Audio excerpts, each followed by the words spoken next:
What is this? I thought we were done with the video game.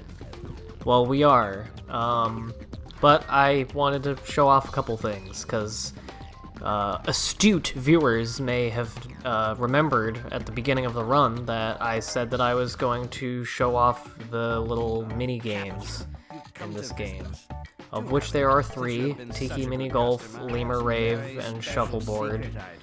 I'm gonna do them in reverse order here, starting with the Lemur Rave. That's the last one that you unlock. Yeah. This is in post-commentary, by the way, which probably should have been kind of obvious. Quick little disclaimer is I suck dick at all of these. I only played them once, and I haven't played any of these in a long-ass time. To the point that I clicked on the instructions thing and didn't know that I was gonna get this long monologue from King Julian and Maurice. Remember the party we've been planning? It is set for today. Oh yeah, the party. It's all coming back to me now. Sometimes the immense pressure of being your king causes me to forget the smallest of details. What time do we plan on kicking this thing off? Well, actually, right now. Ooh, right. So, what do we do? You are the king, sir. Perhaps you should lead the dance music portion of our event. But of course, I will address the crowd with my authoritative yet approachable fashion. All right, if I could just say a few words, I'd be a better public speaker. Whoa, tough crowd. Anyway, let's get Hilarious. started, shall we? I love that mid-2000s children's video game sense of humor. Anyway, I probably could have guessed how you're supposed to play this, but I wanted to see how exactly they would show up on screen because I knew it was gonna fucking throw me off. And I mean, I don't think I did too terribly here, but this is the one by far that I played the least when I was a kid. And since these are kind of deeper cut elements of the game, they're not part of the main story, I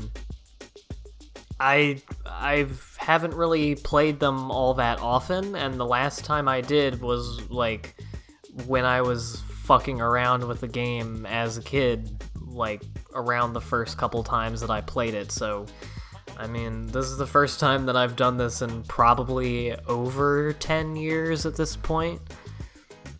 Not that it's super hard or anything like that, obviously.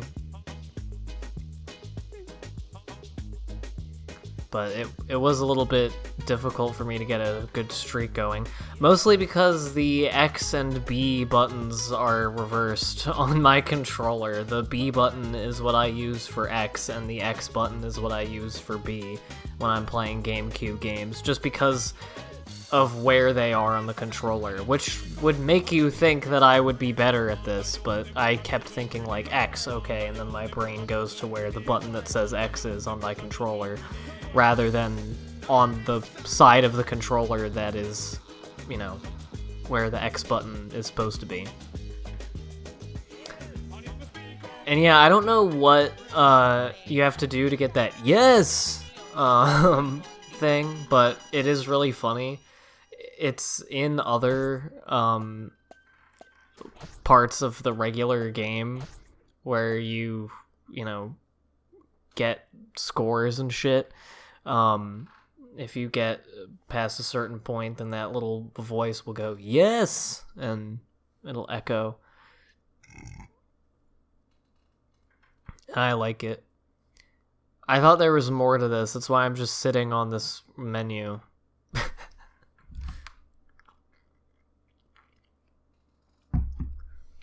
Any day now.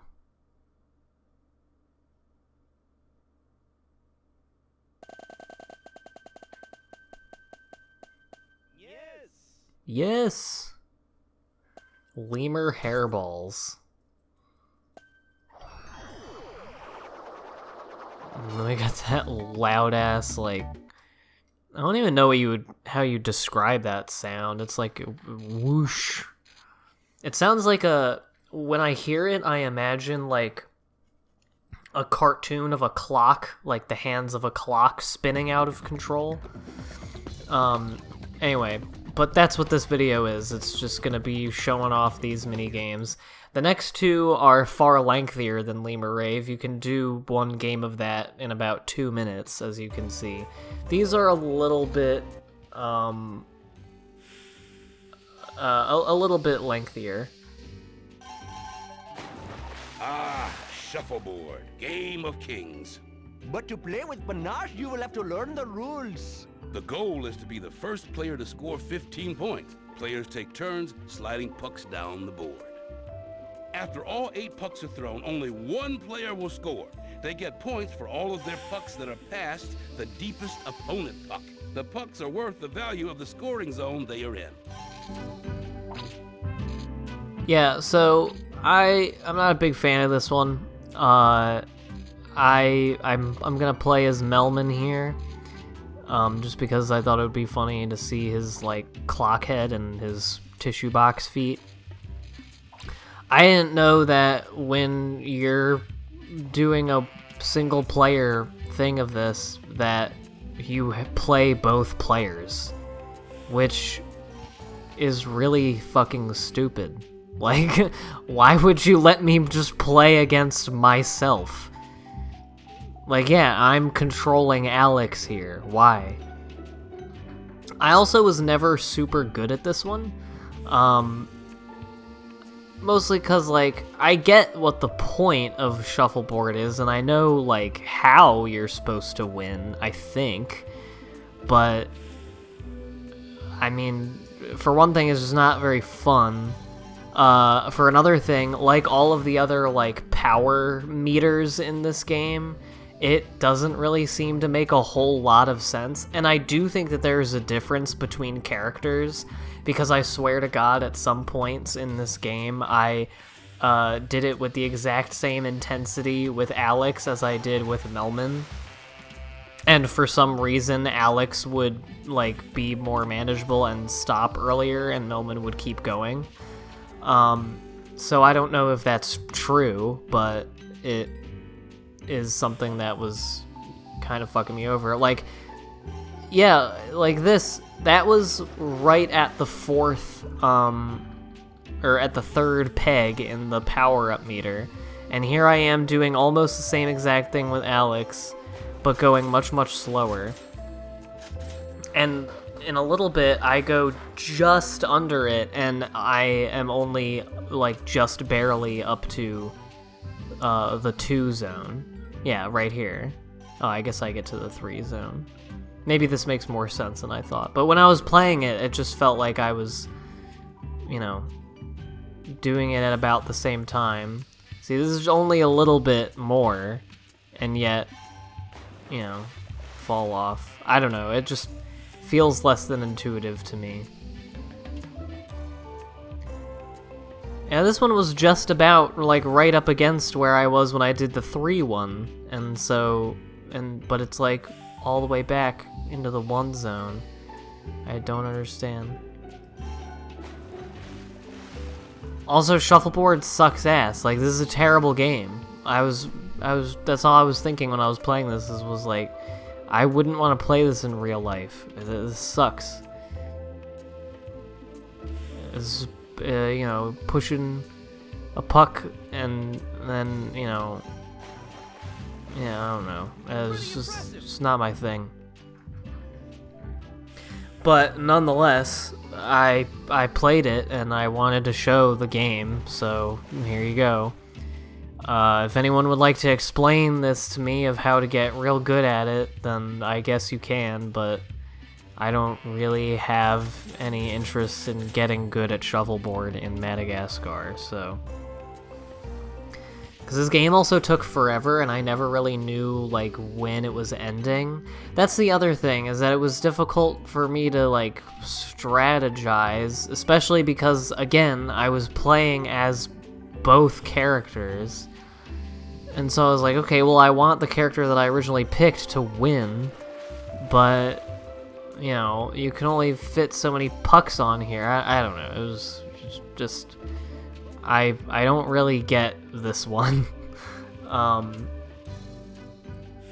I also had to leave halfway through, and I think in a second you're gonna see me pause, and I cut it obviously, but I had to leave for like 15 minutes. I realized that Liv was gonna be home soon, and I had to go get dinner, and so I just paused the game and left the recording going, yeah, right there, and that's about 15 or 20 minutes passing of me going outside and trying to find food. It makes me sound like a scavenger or something. I went to a food truck that's near my house. Accidentally just pushed Melman's puck further into the 3 zone. That's cool. I don't know, it just seems to me that the levels on this, on the like power-up meters in this game just seem to be kind of wacky.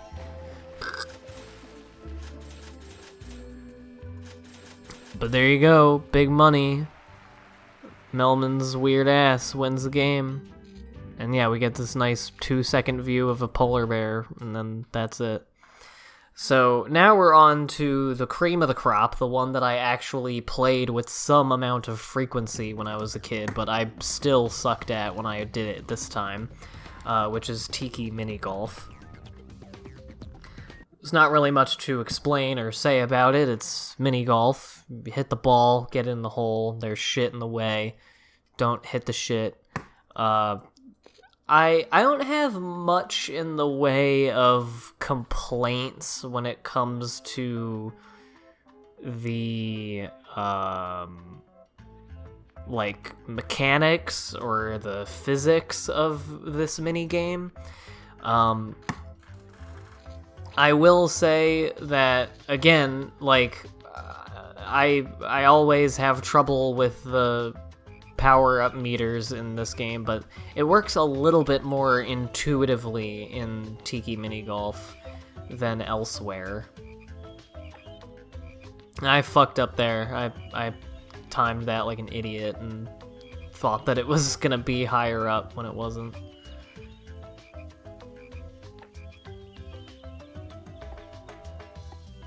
And this hole feels like it's very easy to get a hole-in-one in if you're not stupid. But yeah, that's Tiki Mini Golf. This is I think this song that's playing right now was also playing during, the credits? Or maybe it wasn't the credits, maybe it was one of the levels. I forget which one, though. But this one and the one that, especially the one that played during Shuffleboard, but both of them really, they are the ones that remind me a lot of The Sims. I don't know why there's quite a bit of music in this game, or maybe it's just one song that I keep hearing and thinking is a different song every time because it has a couple different sort of distinct sections. But it reminds me a lot of Sims music, and that was a terrible first hole. I don't do this poorly on all of them, thank God. I also was kind of, like, I won't say spoiled, but I think the game Golf with Your Friends is a little bit more intuitive about controlling a golf ball and stuff. And yeah, the only thing that I'll complain about with the physics in Tiki Mini Golf is that sometimes the direction of, like, when it hits things and stuff doesn't always seem to make sense to me, but that's probably just me.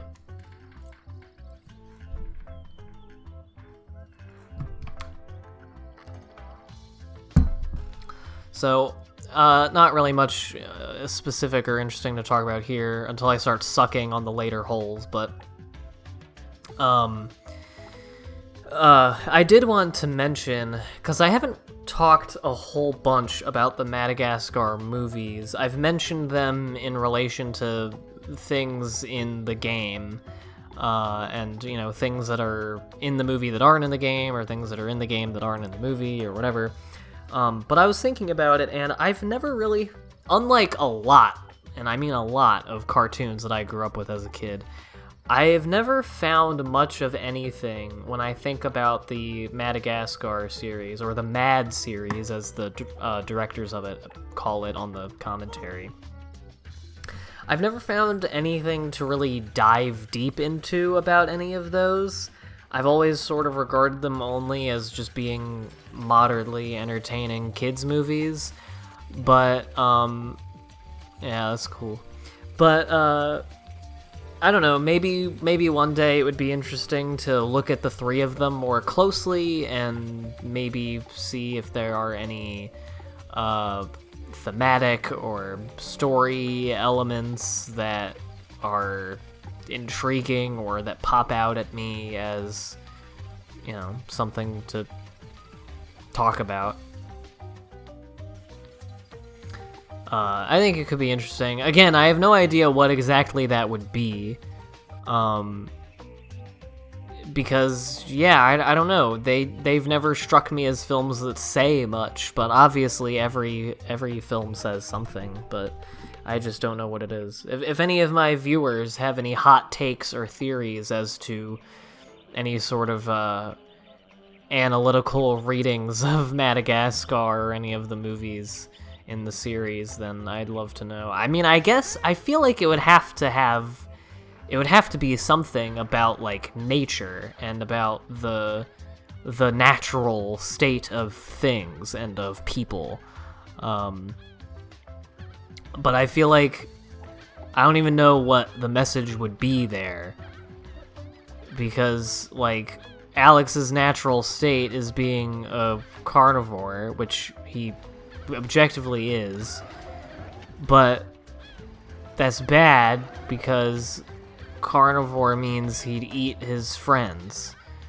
So, and I think it's implied that after Madagascar 1, like, what Alex eats is a complete, like, not even talked about. I feel like they imply that he just switches to an all fruit and vegetation diet after that, because that's what is available on the island.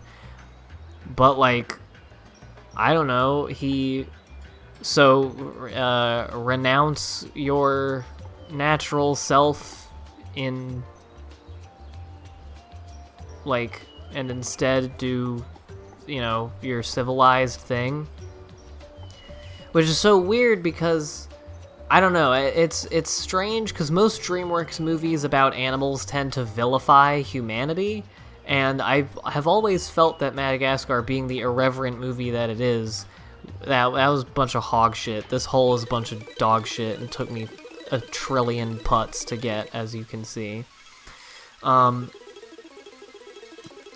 Madagascar has that same sort of irreverent tone and treatment of humans, and I feel like if you're going to juxtapose humans as like a force separate from animals, then saying like, or like renouncing your natural inclinations and going toward a more human, anthropomorphized, civilized way of living, I just feel like that's kind of incongruous with that. But this is just kind of armchair, going off of my memory of the film's vaguely kind of analysis.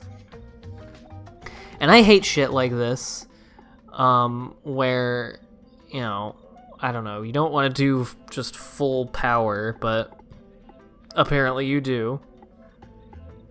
Yeah, now you gotta wait for the thing to go all the way back down, and then do it again like a moron. But Tiki Mini Golf is wrapping up here soon, so the last sort of thing that I wanted to talk about in this LP before we get going, because this LP is now ending, and spoilers, Lights, Camera, Pants will be ending next week. There is not much of that game left already. Are you really trying? That's a double bogey. Fuck you, Mort. I hate how Mort, like, teases you during this. And this is hole 9, but I actually found this to be one of the easier holes, but whatever. I I just wanted to say that I know that I have been doing and have been talking about doing and am still planning on doing mostly like platforming and licensed games and like movie adapted games on this channel so far. And I just want to say that I hope people are not unhappy with the number of those kinds of games that I'll be doing or bored with it. I hope it doesn't grow stale. Mostly because I have, like, at least 2 more that I want to do, like, kind of immediately. But we'll see how that works out. But I do plan on diversifying the types of games going forward, but I think it's a good tone setter. And I have a history and relationship with many of those kinds of games, and I like playing them, and I like sharing them with you guys, so I hope that you can all bear that. But anyway, for real this time, for the last time, this has been Let's Play Madagascar. I hope you've enjoyed watching it, and I will see you guys for whatever the next Let's Play is.